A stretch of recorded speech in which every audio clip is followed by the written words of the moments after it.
ओम नमः शिवाय। हर हर महादेव। जय भोलेनाथ।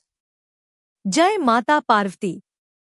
हे कैलाशपति महादेव, हे भक्तवत्सल भगवान शिव, आपकी कृपा से ही संसार का कल्याण होता है। सावन मास आपका प्रिय महीना माना गया है। इस पवित्र महीने में जो मनुष्य श्रद्धा, संयम और भक्ति के साथ आपका स्मरण करता है, उसके जीवन में शुभ भावनाओं का संचार होता है। आइए श्रद्धापूर्वक सुनते हैं सावन मास महात्म्य का 25वां अध्याय, भक्त और भगवान की परीक्षा। प्राचीन समय की बात है।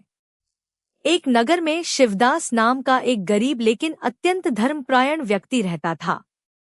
उसके परिवार में उसकी पत्नी और 2 छोटे बच्चे थे। शिवदास भगवान शिव का अनन्य भक्त था।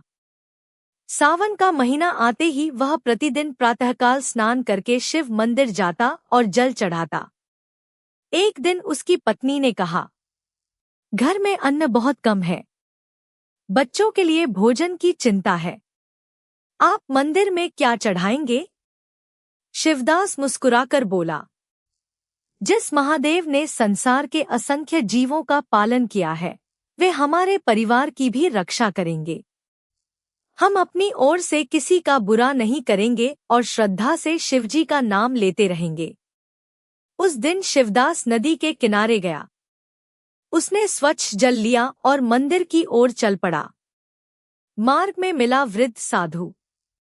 रास्ते में उसे एक वृद्ध साधु दिखाई दिए। साधु बहुत थके हुए थे। शिवदास ने अपना जलपात्र नीचे रखा और साधु से पूछा, महाराज, क्या आप बहुत थक गए हैं?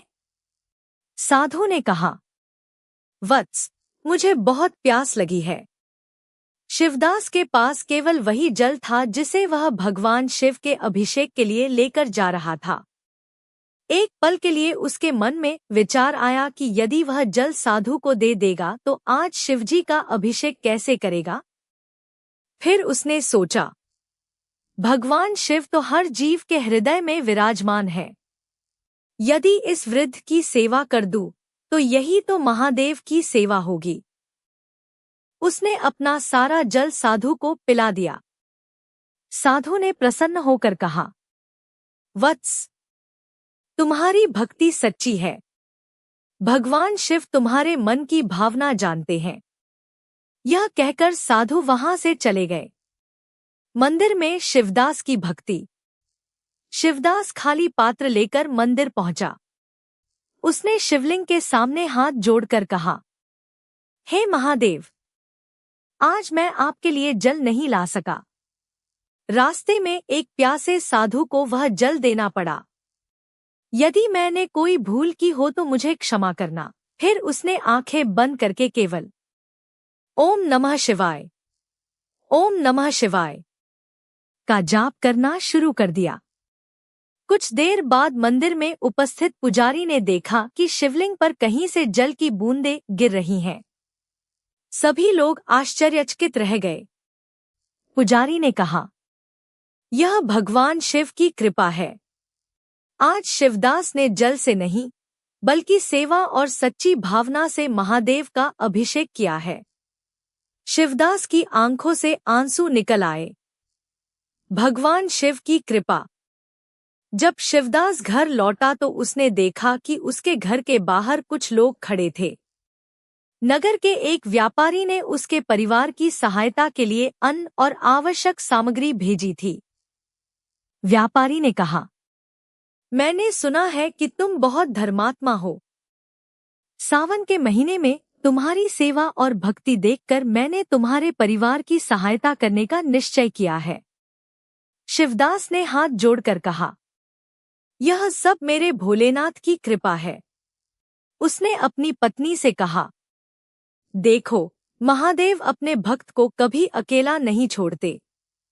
हमें केवल विश्वास और अच्छे कर्मों का मार्ग नहीं छोड़ना चाहिए। साधु का रहस्य। अगले दिन शिवदास फिर मंदिर गया।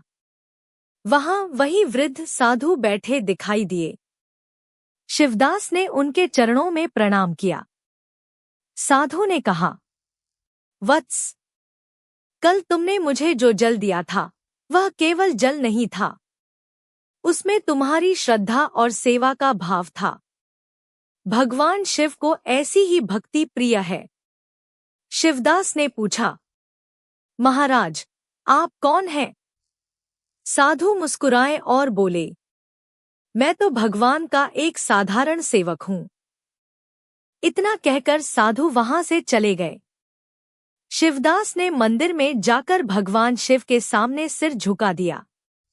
उसके मन में एक ही भावना थी, हे महादेव, मुझे धन नहीं चाहिए, मुझे सदैव आपकी भक्ति और सेवा का अवसर मिलता रहे। सावन मास की महिमा।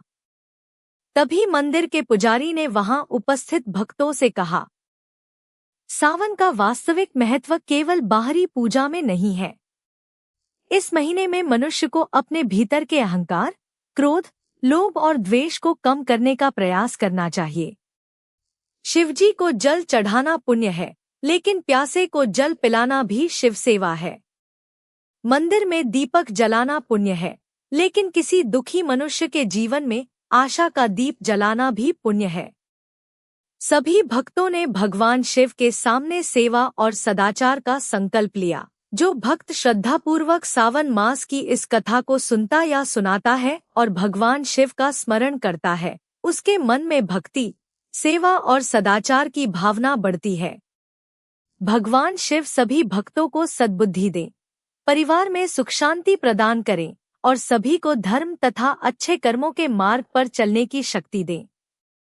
आइए अंत में सभी मिलकर बोलें, ओम नमः शिवाय, हर हर महादेव, जय भोलेनाथ, जय माता पार्वती।